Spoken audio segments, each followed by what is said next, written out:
Our next speaker of the night is Janaki Patel.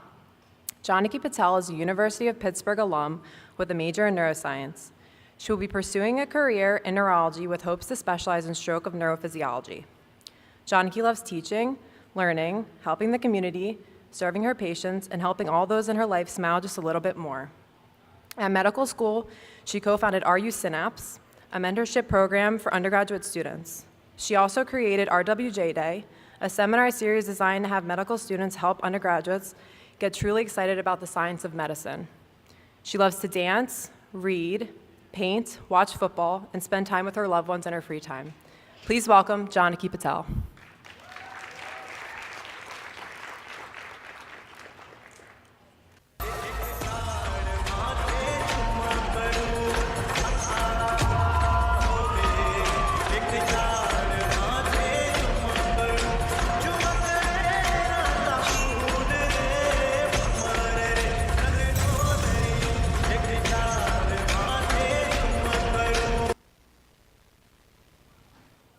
An ACL tear. Symptoms include sudden onset, excruciating pain, followed by severe instability of the knee joint. As I fell, I don't remember feeling any pain. What I do remember was the crushing wave of disappointment, rushing to my body and bringing tears to my eyes at the thought of letting my team down. After the first time I fell, I remember seeing the feet around me, the very same ones that were bruised, scarred, and some even filled with stress fractures, just to get us to this stage, nationals. So I knew I had to try and get back up. My body had other plans. Clearly, severe instability of your knee joint is not something you can just think away. It's funny, isn't it? How passion can drive us to push past our limits, forget pain. In the arts, this passion is celebrated, expected even. We elevate those demonstrating extreme enthusiasm. And yet, in medicine, this concept is lost. Now, I've been thinking for the past few years, what would I share with the world if given a platform like Med Talk? And I realized it's the same thing that I strive to share with every person I meet, regardless of time, place, or environment. It's my smile, the kind of smile that starts in your soul and reflects onto your eyes, a true embodiment of happiness, what every smile should be. So today, I'm here to share with you the secret to my smile, with the hope that I can help bring just a little more happiness into your lives and help you smile from your soul. But why Med Talk? Well, it's no secret that this profession, like many others, is filled with falls, just like the one that you saw on that stage. The pain, as real as tearing an ACL, and the consequences, as dire, if not more.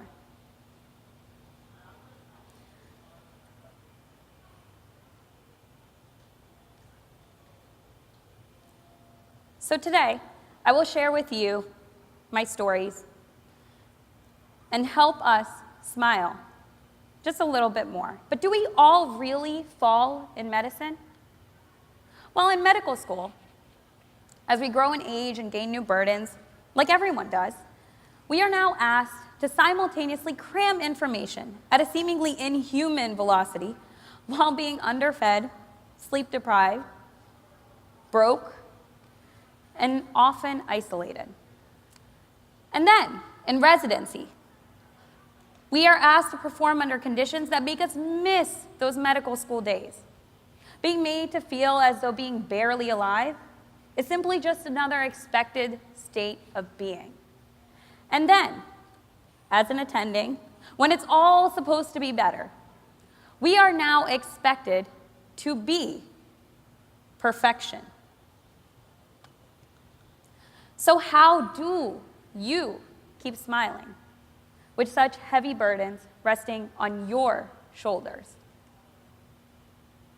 Well, before I get into that, I'd like to share with you 3 simple truths. 1, perfection is an unattainable ideal, one we will continuously strive to get closer to and yet never reach. And that's okay. Yes, I'm talking to the inner type A personality in all of us, the perfectionist. It's a fact. Accept it and embrace it. 2, we are human, vulnerable to the same pathology and mental illness that our patients are. Accept it and embrace it. But most important, number 3, we have the willpower to fight. And today, I'm here to share with you my tool to help us all keep fighting. And I hope that you accept it and embrace it. But the only thing that I'll ask you to do after leaving this talk today is to just try and use it. It is at the center of my being. It is the reason why I can stand smiling, bolstered with fortitude and confidence, even as my attending fires questions at me to which I have no answers. How I can stand smiling, giving a med talk in front of a bunch of people while I'm still feeling a little nervous. My secret tool, is my passion. Well, Janaki, I have nothing to be passionate about. A tired phrase I hear all too often.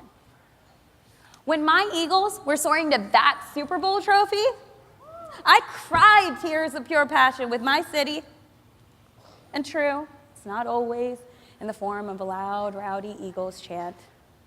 Sometimes it's being moved to tears after hearing the perfect composition. For others, it's making a commitment to remove misconceptions that have hurt too many people, like Ruby just showed us. For others, it's a dedication to getting angry and involved to make a difference, like Stephen will show us. Passion comes in all shapes, sizes, and forms. But in medicine, it's just a word. Hollow. A tool deployed at interviews to present the best version of ourselves. It is unaccepted, and it is far from embraced. For me, the past few years have been a challenge. Not for academic difficulty, as you may expect. No, it was definitely life that threw the heavier punch. In the hospital, I worked diligently, and then at home, I came to terms with losing my godfather and never getting the chance to say bye to him. I was working. And then, nearly losing multiple members of my immediate family, the people closest to my heart. I'd never imagined them dead. And then, with the next sunrise, I entered the hospital to continue my medical journey. My patients had no idea.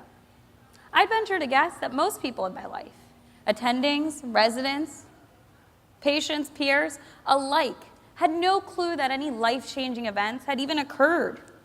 And when told of those events, I was often asked one question, the same question: how do you keep smiling? Now, I'd like to take a moment here to say that just because I smile does not mean that I never cried to lament the loss of my loved ones. Sadness, anger, frustration, these are all emotions I have and experience. And that's okay, because that's human. But I return to true happiness, using the tool that I've been creating and perfecting for pretty much my whole life. And the best part about this tool, Passion, is that it's free. No apps required, no insurance necessary, and get this, you don't even need to know an ICD code.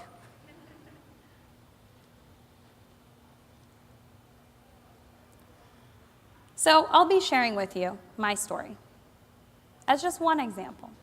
But of more use to you, I'll be sharing how you can start growing your passion. For the purpose of this talk, I'll focus it on 3 pillars of passion that I found to be most relevant in my career in medicine. The first of which being a passion for bioscience, one that we've already heard so much about from our previous speakers, people who are already in their fields. For me, I remember sitting in my M1 lecture, first year of medical school, listening to Dr. Zachow describe his seemingly endless array of colorful arrows, where he somehow managed to cram all of the human physiology into one slide. And I found myself curious about how all these arrows related to my daily workout routine. Now, at this point, I had 2 options, the same 2 that we all have when our interest is piqued. Question, explore, and learn. Or cram, memorize, and move on as fast as possible. Now, I'm not saying that the time to slow down and enjoy is when you're at risk because a boulder is coming to crush you at 100 miles per hour. So please, do not take this, specifically M1s and M2s, as advice to slow down and learn when you're cramming for step 1. Definitely not a good idea and probably will not end well. But we'd all be lying if we said that there wasn't any time ever. It's as simple as going up to your internal medicine attending after the team called a code stroke and your patient is fine and there's a little bit of time. But do you think I could present on this topic? And then take this presentation as your ticket into another world. Learn the language, find the maps and the algorithms to guide you, and ask the questions that genuinely interest you.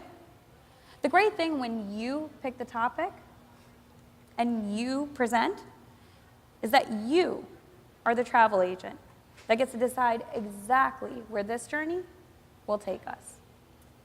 Yes, it is work. But did you really think that the secret to true happiness would come without any cost?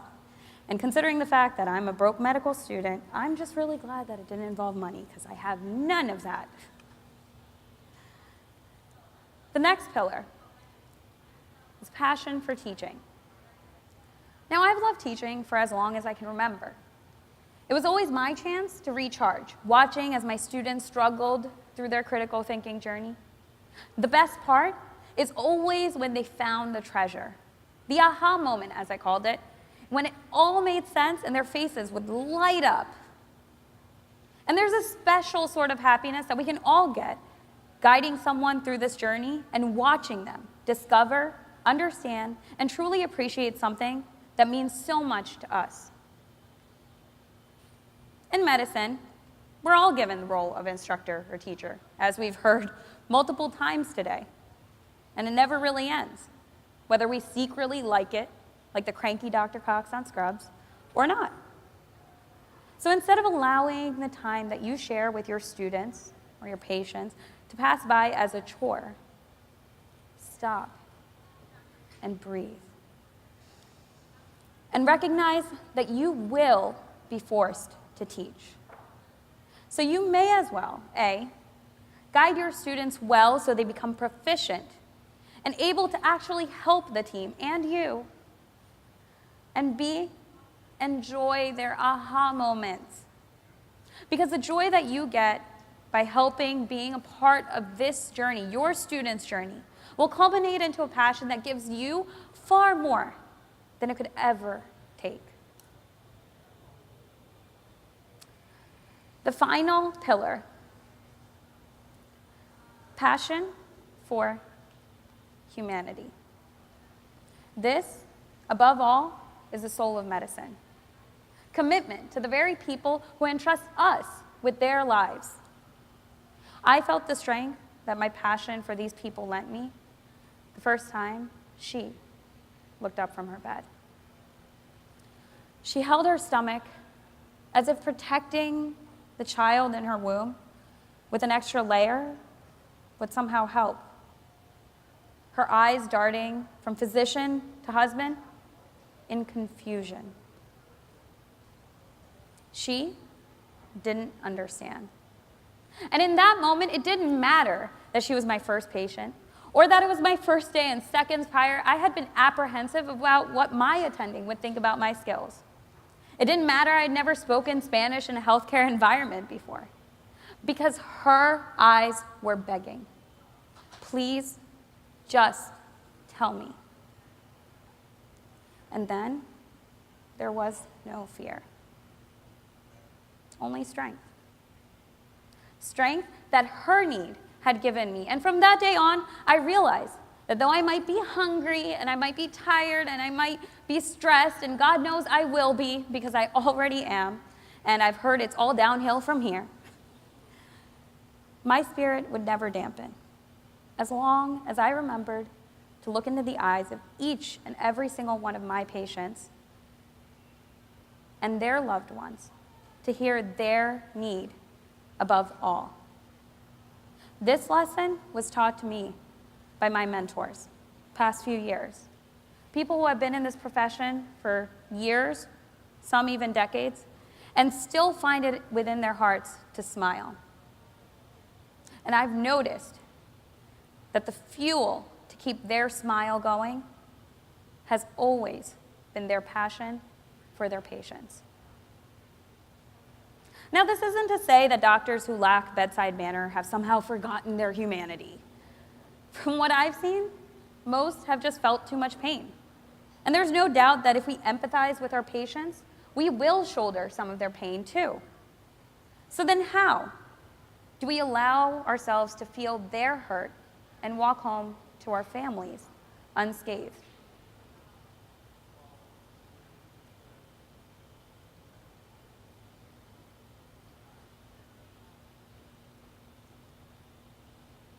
Well, it's not a simple answer. I'm sure that people who have been practicing have not necessarily figured it out altogether.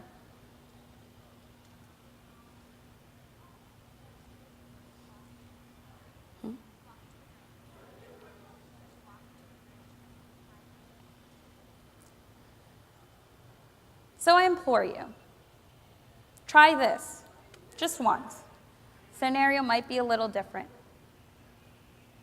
But when you walk into the room of your 85-year-old patient who's comatose, instead of focusing on the sad loss of this grandma, who meant so much to the 50 people standing in that room with you, force your mind to also spend time thinking about how beautiful it is that these people, this family, has come together to support one another in a time of need.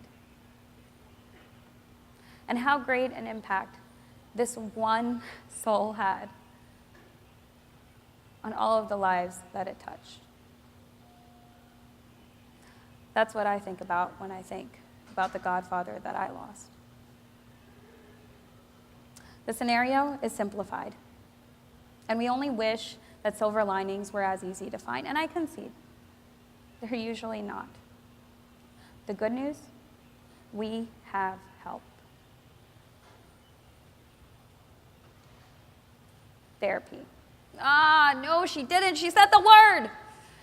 I can almost feel the panic fluttering through the hearts of at least half the people sitting in the audience today. And yes, I planned this because I knew it would happen. But therapy is important. I'm not crazy. I don't need that. That's what everyone thinks, right? Stop. Breathe. Therapy is not for crazies. Just as we go to the gym and sometimes use personal trainers to improve our physical fitness, we go to therapy to improve our mental fitness. The role of a therapist being to help us, guide us to find the objective positive in our reality. When our mind is too clouded with pain, anxiety, grief, to see past it. It's not easy to find silver linings. No less do it seamlessly while working and living our daily, busy lives. It wasn't easy for me to manage my roles and process grief. I wasn't crazy. I wasn't even that sad, though I had moments. But I knew that I had room to be happier. And don't we all?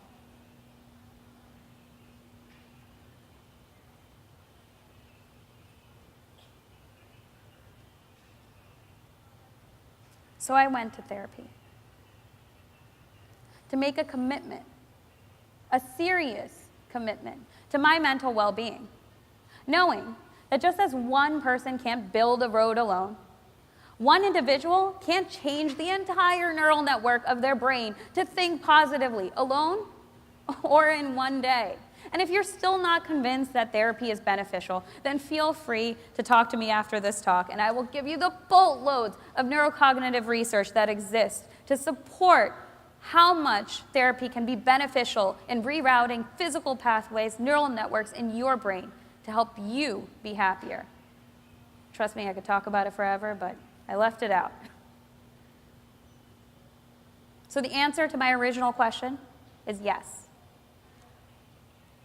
We did all fall in medicine, and we will continue to do so.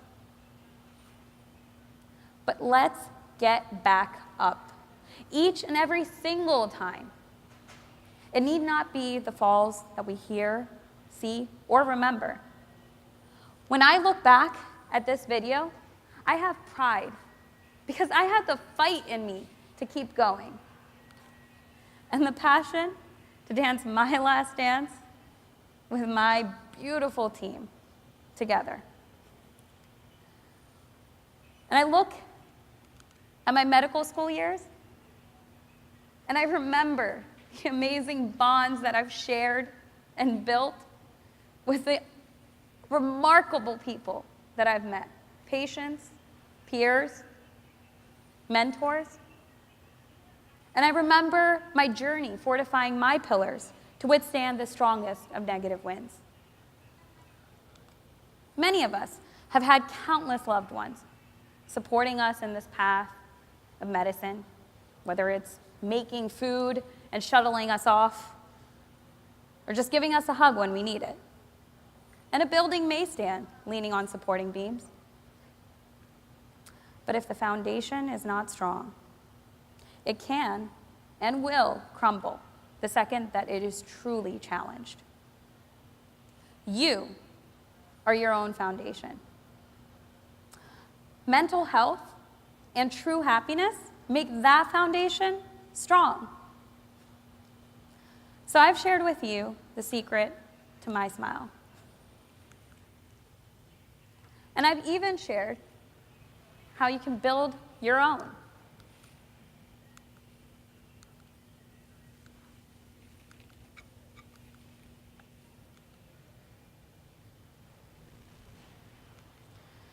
Time and effort are the cost. But what a small price to pay for true happiness.